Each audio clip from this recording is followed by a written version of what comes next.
Good evening students. कैसे हैं आप लोग?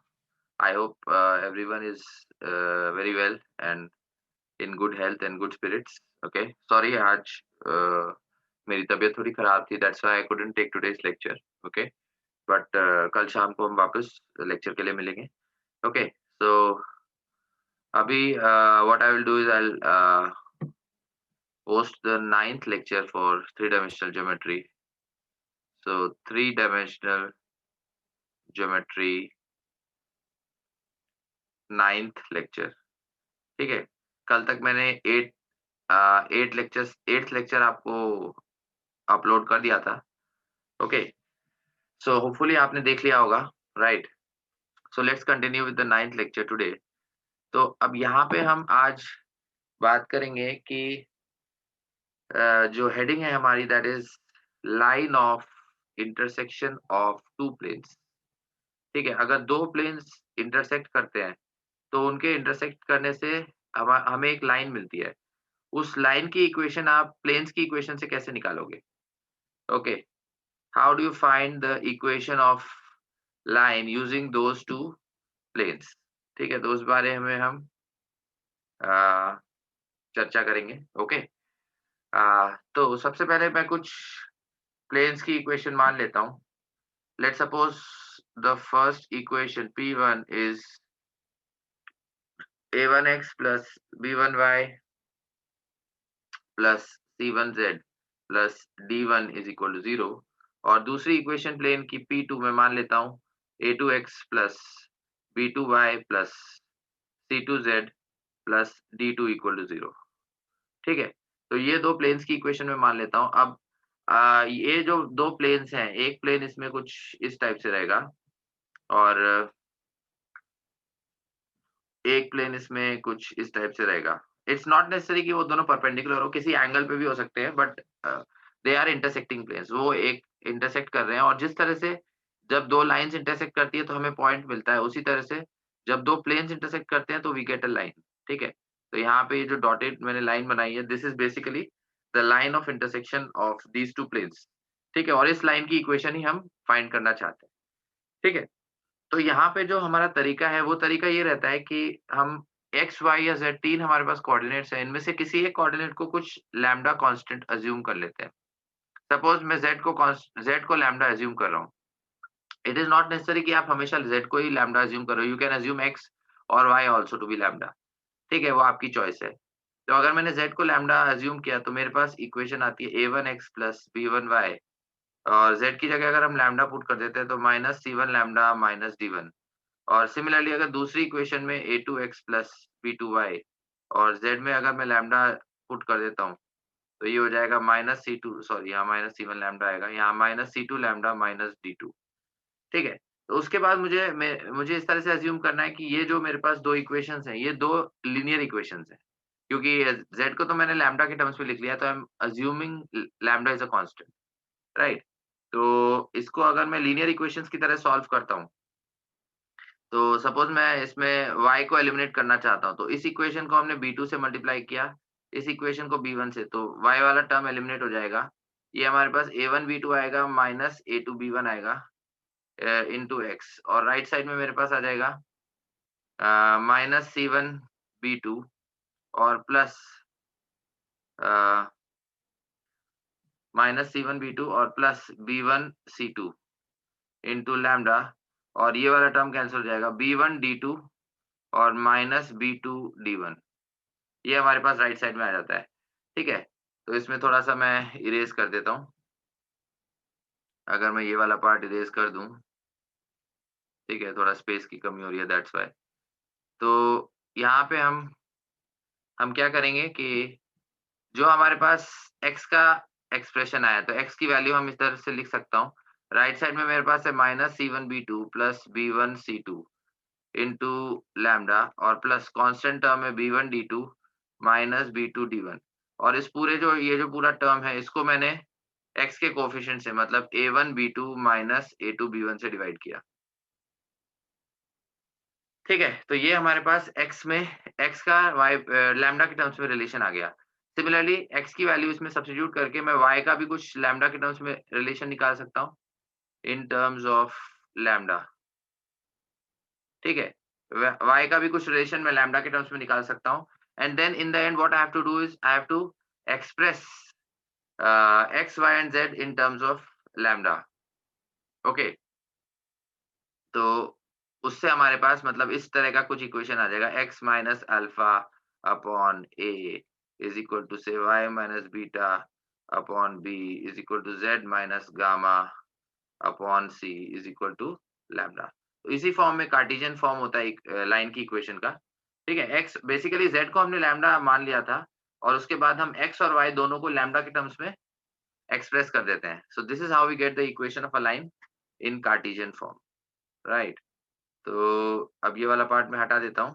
होपफुली ये थोड़ा थियोरेटिकल था बट मैं उम्मीद कर रहा हूँ कि आपको समझ में आया होगा। ठीक है, let's take some example. Example लेने से हमेशा चीज़ें ज़्यादा क्लियर होती हैं। ये मेरा एक्सपीरियंस है और आपको भी ऐसा लग रहा होगा। ओके, तो let's say I take this time let's say green colour. थोड़ा आजकल मैं कलरिंग भी करना मैंने चालू कर दिया है, होपिंग कि थोड़ा बोर्ड वर्क और सुंदर और मतलब अच्छा दिखाई दे, राइट? तो क्वेश्चन लेते हैं। तो क्वेश्चन में 2 प्लेन्स का इक्वेशन दिया हुआ है। फर्स्ट प्लेन है हमारे पास x minus y plus 2z is equal to 5। This is the equation of plane 1 P1। x minus y plus 2z equal to 5 और प्लेन 2 जो सेकंड प्लेन का इक्वेशन है वो दिया हुआ है 3x plus y plus z is equal to 6। ठीक है, पहला जो प्लेन है P1 उसका इक्वेशन दिया है x minus y plus 2z is equal to 5 and the other equation is 3x plus y plus z is equal to 6 in symmetrical form। तो यहाँ पे क्वेश्चन में बोला गया है reduce the equation of reduce the equation of the line in symmetrical form।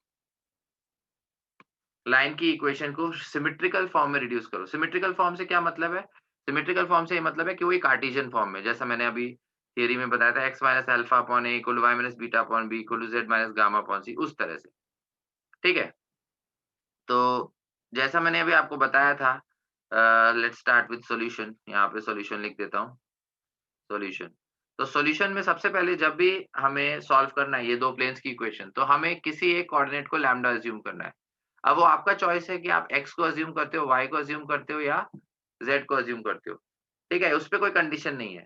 ठीक है? तो लेट्स से मैं z को अज़्यूम कर रहा हूँ, तो let z is equal to lambda.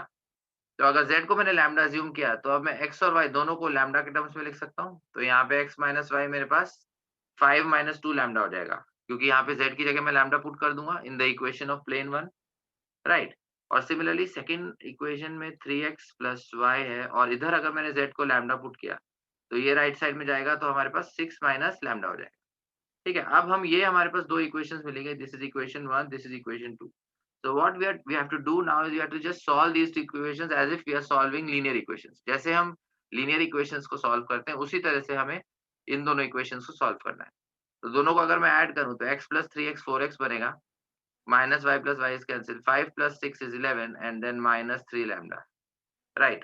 तो यहाँ से हमारे पास x की वैल्यू लैम्डा के टर्म्स में आ जाती है, x is equal to 11 minus 3 lambda divided by 4।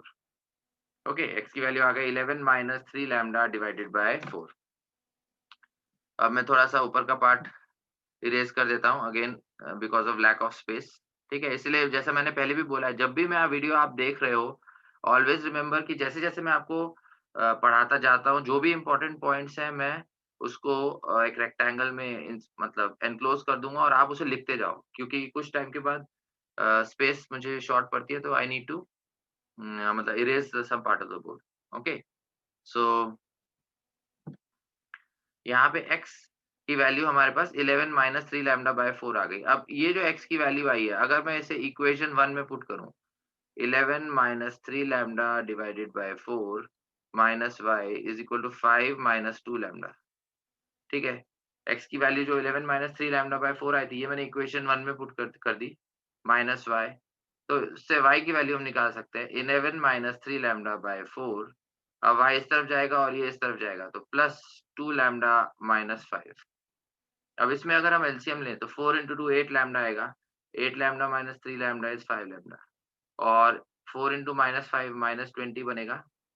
11 minus 20 is minus 9. So in this way, we get y is equal to 5 lambda minus 9 by 4. We get y is equal to 5 lambda minus 9 by 4. और यहाँ पे originally जो हमने solve किया था तो उससे हमें x की वैल्यू 11 माइनस 3 लैम्डा बाय 4 मिली थी।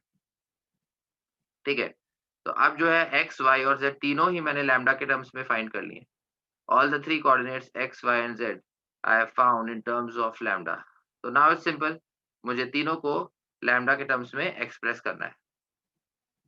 ठीक है, तो z तो लैम्डा के इक्वल ही है। उसके बाद अगर y की बात करें तो y में इधर 4 से मल्टीप्लाई करना पड़ेगा, तो 4 इंटू वाई आएगा और प्लस 9 और फिर डिवाइड बाय 5। क्योंकि 4 को इधर मल्टीप्लाई करेंगे, 9 को लेफ्ट साइड में लेके आएंगे और फिर 5 से डिवाइड करेंगे तो हमें लैम्डा मिल जाएगा। ठीक है, और सिमिलरली अगर मुझे लैम्डा को इधर x के टर्म्स में लिखना है तो 4 को क्रॉस मल्टीप्लाई करेंगे तो 4x, 11 लेफ्ट साइड में आएगा तो -11 और फिर -3 है तो -3 डिनोमिनेटर में जाएगा तो डिवाइडेड बाय माइनस। राइट, तो this is the equation of the line that we wanted. जो हम सिमेट्रिक फॉर्म ऑफ लाइन निकालने की कोशिश कर रहे थे वो ये इक्वेशन है। ठीक है, 4x minus 11 upon minus 3 is equal to 4y plus 9 upon 5 is equal to z is equal to lambda. Right, Cartesian, this is the Cartesian form of line. Cartesian form of line. Right? तो उसके बाद आगे बढ़ते हैं। ये मैंने एक example ले लिया। ओके, तो अब इसमें और हमारे पास जो थ्योरी का पार्ट है उसमें है angle between a line and a plane. अगर सपोज मुझे एक लाइन और प्लेन के बीच में एंगल निकालना है, angle between a line and a plane, angle between a line and a plane. ठीक है, तो इस पे मैंने 1-2 शायद क्वेश्चंस भी लिए थे क्लास में, बट स्टिल थियरी में करना ज़रूरी है बिकॉज़ अगर आपको बाद में फ्यूचर में थियरी रिवाइज़ करनी है तो वीडियोज़ देख के आप इज़िली रिवाइज़ कर सकते हो। ठीक है? तो इट्स वेरी सिंपल। जैसे अगर कोई भी आपको प्लेन दिया हुआ है, प्लेन का इक्वेशन है ax plus by plus cz plus d equal to 0 से, ठीक है? और एक आपको लाइन दी हुई है इस तरह से। लाइन का इक्वेशन भी आपको दिया हुआ है x minus x1 upon l is equal to y minus y1 upon m is equal to z minus z1 upon n। ठीक है, तो आपको ये जो प्लेन, ये अगर इसके लाइन में ऐसे बनाता हूँ प्लेन में, तो ये वाला जो एंगल है theta, this is what we are interested to find. ये लाइन जा रही है जो प्लेन को एक पॉइंट पे कट करती है और प्लेन के साथ से एंगल थीटा बनाती है। तो वो एंगल थीटा क्या होगा ये हम फाइंड करना चाहते हैं। ओके, तो इसमें जो अप्रोच रहता है वो अप्रोच कुछ इस तरह से रहता है कि आ, हम प्लेन और लाइन के प्लेन और लाइन के बीच में एंगल निकालने के बजाय हम ये वाला एंगल निकालते हैं जो नॉर्मल और लाइन के बीच में होता है। ठीक है? तो लाइन को मैं बोल देता हूँ, लाइन इज से L and normal is an.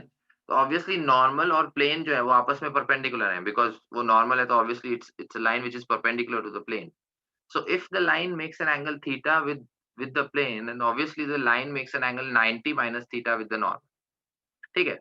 हमें ये पता है कि जो प्लेन की इक्वेशन में जो x, y और z के कोएफिशिएंट्स होते हैं, उनसे हमें नॉर्मल के डायरेक्शन रेशियोज मिलते हैं।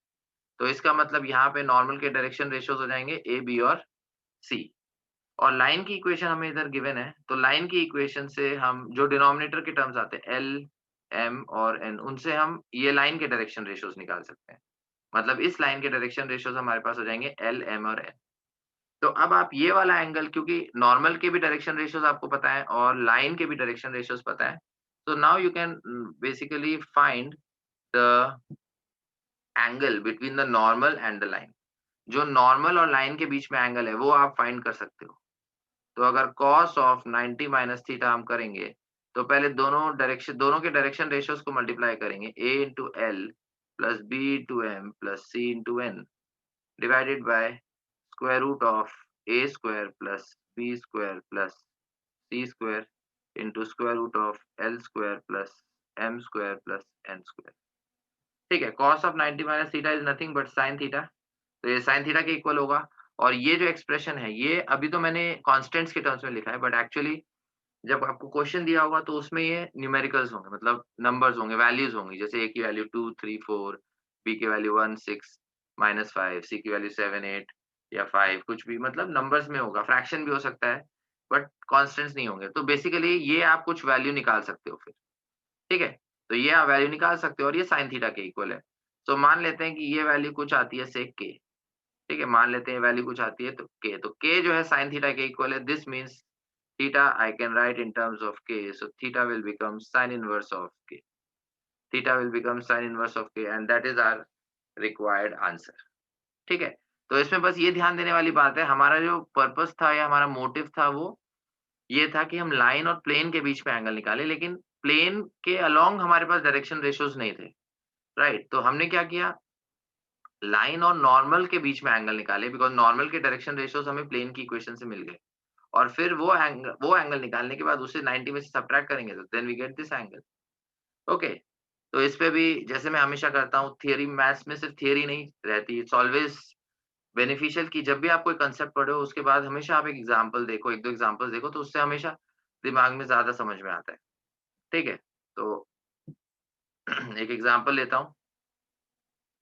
ठीक है? अभी तक मैं उम्मीद कर रहा हूँ कि सबको समझ में आ रहा होगा, बट जैसा कि मैंने पहले भी बोला है, अगर आपको कुछ नहीं आ रहा है, you can always mark that in your notebook. जब भी आप वीडियो देख रहे हो उसको वीडियो नोटबुक में अपने मार्क कर लो, और नेक्स्ट दिन जो शाम को हम लेक्चर लेता हूँ मैं, ज़ूम लेक्चर, उसमें आप पूछ सकते हो। ठीक है? तो यहाँ पे अगर मैं एंगल निकालना चाह रहा हूँ, let's say I take this example, find the angle between the line. एक आपको लाइन दी है, r vector is equal to i cap plus 2j cap minus k cap plus lambda times I cap minus J cap plus K cap. ये तो आपको line का equation दिया है। I cap plus 2 J cap minus K cap plus lambda times I cap minus J cap plus K cap, और आपको plane का भी इक्वेशन दिया हुआ है।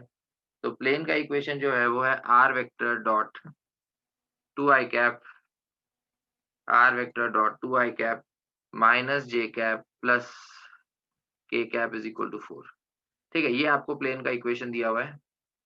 तो ये आपको प्लेन का इक्वेशन दिया है, प्लेन P, और एक आपको लाइन दी हुई है, लाइन L, जो मैंने यहाँ पे लिखी है। ठीक है? तो अब यहाँ पे सबसे पहले मैं इसका नॉर्मल बना देता हूँ, क्योंकि हमें नॉर्मल की ज़रूरत पड़ेगी इधर। तो अगर मैंने यहाँ पे परपेंडिकुलर लाइन बनाई, तो दिस इज़ द नॉर्मल। जो भी लाइन प्लेन को परपेंडिकुलर रहती है, वो उसकी नॉर्मल कहलाती है। ठीक है? तो नॉर्मल के अब हम यहाँ से प्लेन के जो नॉर्मल है, r वेक्टर के साथ जो डॉट प्रोडक्ट जो वेक्टर होता है, वो उससे हमें नॉर्मल के डायरेक्शन रेशियोज़ मिलते हैं। राइट? तो इसका मतलब ये प्लेन का इक्वेशन है, ये डॉट प्रोडक्ट है r वेक्टर के साथ, तो इसके जो कंपोनेंट्स होंगे यानी 2 -1 और 1, ये तो हमारे पास नॉर्मल के डायरेक्शन रेशियोज़ आ जाएँगे। राइट? यहाँ से हमने निकाला 2 -1 और 1, ये नॉर्मल के डायरेक्शन रेशियोज़ हो गए। और L लाइन के डायरेक्शन रेशियोज़ हमें कैसे मिलते हैं? अगर वेक्टर फॉर्म में लिखा है, तो लैम्ब्डा का जो कोएफ़िशिएंट वाला वेक्टर बनता है, मतलब लैम्ब्डा के साथ जो वेक्टर लिखा रहता है, उससे हमें लाइन के डायरेक्शन रेशियोज़ मिलते हैं। राइट? तो इसमें लैम्ब्डा के साथ लिखा है I cap minus J cap plus K cap. इसका मतलब एल के डायरेक्शन रेशियोज होंगे 1 -1 और 1। ठीक है? हमें एंगल ये वाला निकालना है, तो ये वाला एंगल जो है ये बनेगा 90 माइनस थीटा। राइट? तो अब हम क्या करेंगे, नॉर्मल और लाइन के बीच में एंगल निकालेंगे, यानी कॉस ऑफ 90 माइनस थीटा, जिसे मैं साइन थीटा बोल सकता हूँ। अब इस डायरेक्शन रेशियोज को मल्टीप्लाई करो तो 2 इंटू 1, फिर -1 इंटू -1, फिर 1 into 1, and then divided by square root of 2 का स्क्वायर 4 माइनस 1 का स्क्वायर 1 और फिर 1 का स्क्वायर 1। वापस स्क्वायर रूट ऑफ 1 का स्क्वायर 1 माइनस 1 का स्क्वायर 1, 1 का स्क्वायर 1। ठीक है? तो ऊपर हमारे पास 2 + 1 3, 3 + 1 4 आया। 4 divided by square root of 6 and then square root of 3। Root 6 और रूट 3 हमारे पास रूट 18 बनता है, जिसे हम 3 रूट 2 बोल सकते हैं। अब यहाँ पे रूट 2 कैंसल होगा तो न्यूमरेटर में मेरे पास 2 रूट 2 आ जाएगा डिवाइडेड बाय 3। करेक्ट? तो साइन थीटा की वैल्यू 2 रूट 2 बाय 3 आ गई, मतलब बोल सकते हैं थीटा की वैल्यू हो जाएगी sin inverse of 2 root 2 by 3. So this is the required answer. Theta is equal to sine inverse of 2√2/3। ठीक है, उम्मीद करता हूँ समझ में आया होगा। इस पे मैंने 1-2 क्वेश्चंस क्लास में भी लिए थे, मुझे याद आ रहा है। ओके, अब हम नए कंसेप्ट पे आते हैं। तो नया कंसेप्ट हमारा है equation of a plane, equation of a plane passing, equation of a plane passing through the intersection of two planes, equation of a plane passing through the intersection of two planes। वो plane का equation निकालना है जो दो planes के intersection से पास करता है। ठीक है, नो इसका डायग्राम मैं बना देता हूँ। जैसे हमारे पास एक प्लेन ये है इस तरह से, और एक प्लेन कुछ इसको अगर मैंने ऐसे करके ऐसे बनाया ऐसे, तो एक प्लेन इस तरह से है। तो ये दोनों planes, this plane is P1 and this plane is P2। तो ये दोनों प्लेन्स की अगर हम बात करें तो ये दोनों का जो लाइन ऑफ इंटरसेक्शन है वो ये वाला लाइन है, राइट? ये दोनों प्लेन्स का जो लाइन ऑफ इंटरसेक्शन है वो ये वाला लाइन है, मतलब इस पे वो इंटरसेक्ट करते हैं। तो इस लाइन से इनफाइनाइट प्लेन्स पास कर सकते हैं, करेक्ट? इस लाइन से इनफाइनाइट प्लेन्स पास कर सकते हैं। तो उनमें से किसी एक प्लेन का अगर इक्वेशन निकालना है, राइट? तो कैसे करेंगे? तो अगर मानते हैं वेक्टोरियली फॉर्म में r डॉट n1 वेक्टर की वैल्यू d1 है, ये प्लेन 1 का इक्वेशन है, और इसी तरह से यहाँ पे r डॉट n2 वेक्टर की वैल्यू d2 है, ये प्लेन 2 का इक्वेशन है। तो जो भी पॉइंट यहाँ पे रहेगा, से द पॉइंट इज r, ठीक है? r इसका कुछ r वेक्टर मान लेते हैं। तो ये दोनों प्लेन्स की, क्योंकि ये जो पॉइंट है ये इस लाइन पे लाई कर रहा है, तो ये दोनों प्लेन्स की इक्वेशन को सैटिस्फाई करेगा। या इसको बोल देते हैं से दिस पॉइंट इज t, क्योंकि उससे कंफ्यूज हो रहा है। तो इसको मैं कुछ दूसरा वेरिएबल बोलता हूँ, से this point is vector t। ठीक है, अब क्योंकि ये पॉइंट जो इस पे लाइन पे लाई कर रहा है, this line lies on both the planes, therefore it will satisfy the equation for both the planes. तो t डॉट n1 वेक्टर हमारे पास d1 आएगा, ठीक है, और t dot n2 vector is equal to d2 आएगा। ठीक है, तो अब हम इसको इस फॉर्म में भी लिख सकते हैं कि t वेक्टर लिया और dot n1 vector plus lambda into n2 vector is equal to d1 plus lambda into d2, right? मतलब इन अदर वर्ड्स हम कह सकते हैं कि अगर पहला इक्वेशन जो है प्लेन का P1 है और दूसरा इक्वेशन प्लेन का P2 है, तो P1 plus lambda P2 is equal to 0, जिसे हम फैमिली ऑफ प्लेन्स भी बोल सकते हैं। जैसे हमारे पास फैमिली ऑफ लाइन्स होता था, फैमिली ऑफ सर्कल्स होता था, वैसे ही फैमिली ऑफ प्लेन्स भी होता है, राइट? कि दो प्लेन्स अगर इंटरसेक्ट कर रहे हैं, so any plane which is passing through the line of intersection of these two planes, that can be represented in this form: P1 plus lambda P2 is equal to 0, where P1 is the equation for the first plane and P2 is the equation for the second plane। ठीक है, Cartesian form की अगर बात करें तो इसी का हम कार्टेशियन फॉर्म भी लिख सकते हैं। It's very simple. P1 जो है अगर उसका इक्वेशन होगा a1x plus b1y plus c1z plus d1 is equal to 0। P2 का जो इक्वेशन, दूसरा जो प्लेन दिया है उसका अगर इक्वेशन होगा a2x plus b2y plus c2z plus d2 is equal to 0। तो जो हमारा रिक्वायर्ड प्लेन है प्लेन P से, तो उसका इक्वेशन है P1 plus lambda P2 is equal to 0। P1 और P2 की इक्वेशंस जो हमने, ये अभी मैंने A1, B1, C1 कांस्टेंट्स के टर्म्स में ली है, बट एक्चुअली क्वेश्चन में जब आप गिवन रहेगा तो उसमें नंबर्स होंगे। ठीक है, तो इसलिए उस केस में आप बोल सकते हैं कांस्टेंट्स के टर्म्स, कांस्टेंट्स के जो इक्वेशन है वही लिख सकते हैं। तो a1x plus b1y plus c1z plus d1 lambda times, और लैम्डा की ब्रैकेट में आ जाएगा a2x plus b2y plus c2z plus d2 is equal to 0, right? So this is the equation of the plane which we are interested to find। ठीक है ना? अब आप बोलोगे कि सर फैमिली ऑफ प्लेन्स में ये फैमिली ऑफ प्लेन्स की इक्वेशन तो है, वो ठीक है, लेकिन फैमिली ऑफ प्लेन्स में तो इनफाइनाइट प्लेन्स आते हैं, क्योंकि अगर दो प्लेन्स इंटरसेक्ट कर रहे हैं तो उससे इनफाइनाइट प्लेन्स पास कर सकते हैं। तो मैं बोलूंगा कि हाँ वो बात सही है, लेकिन अगर उसमें से हमें किसी एक प्लेन को फाइंड करना है तो उसके लिए कुछ एक्स्ट्रा कंडीशन क्वेश्चन में दी होगी। सो वो कंडीशन को अगर हम इस इक्वेशन में पुट करेंगे, से उसमें दिया हुआ है कि जो प्लेन है वो किसी पॉइंट से पास करता है, जैसे 1, 2, 3। तो आप क्या करोगे, आप इसकी इक्वेशन इस फॉर्म में लिखने के बाद 1, 2, 3 को इसकी इक्वेशन में पुट कर दोगे and then you will get the value of lambda. एक बार लैम्ब्डा की वैल्यू आ गई, फिर आपको प्लेन का इक्वेशन मिल जाएगा, ठीक है? तो इस तरह से आप उसको सॉल्व कर सकते हो, राइट? तो होपफुली ये वाला पार्ट भी आपको समझ में आया होगा। अब इस पे एक एग्ज़ाम्पल देख लेते हैं। एग्ज़ाम्पल की अगर बात करें, तो लेट्स टेक दिस क्वेश्चन। तो यहाँ पे हमें क्वेश्चन क्या दिया है? Find the equation of the plane containing the line of intersection of the planes this and this. एक प्लेन का इक्वेशन निकालना है जो दो प्लेन्स की लाइन ऑफ इंटरसेक्शन कंटेन करता है। पहले ही जो प्लेन है उसकी इक्वेशन है x + y - z = 0, ठीक है? और दूसरा जो प्लेन है उसकी इक्वेशन है 2x + 3y + 4z + 5 = 0, ठीक है? पहला जो प्लेन है वो है x + y - z = 0, दूसरा प्लेन है 2x + 3y + 4z + 5 = 0। तो इस तरह से बोल सकते हैं, एक प्लेन ये रहा, उसके बाद एक प्लेन ये रहा। अब इन दोनों की लाइन ऑफ इंटरसेक्शन ये हमें दिखाई दे रही है, ये जो लाइन जा रही है, ये इन दोनों की लाइन ऑफ इंटरसेक्शन है, राइट? अब वो बोल रहा है कि इसी लाइन से एक तीसरा प्लेन पास कर रहा है, राइट? इसी लाइन से एक तीसरा प्लेन पास कर रहा है और वो उस प्लेन पे एक पॉइंट लाई कर रहा है, दैट पॉइंट इज़ 1, 1, 1। सो ये जो प्लेन है, ये इसका इक्वेशन हमें फाइंड करना है, ठीक है? एक प्लेन P1 है, ये P1 हमें दिया हुआ है, दूसरा प्लेन P2 है, ये P2 भी हमें दिया हुआ है। ठीक है, but what we are interested in finding is the equation of this plane.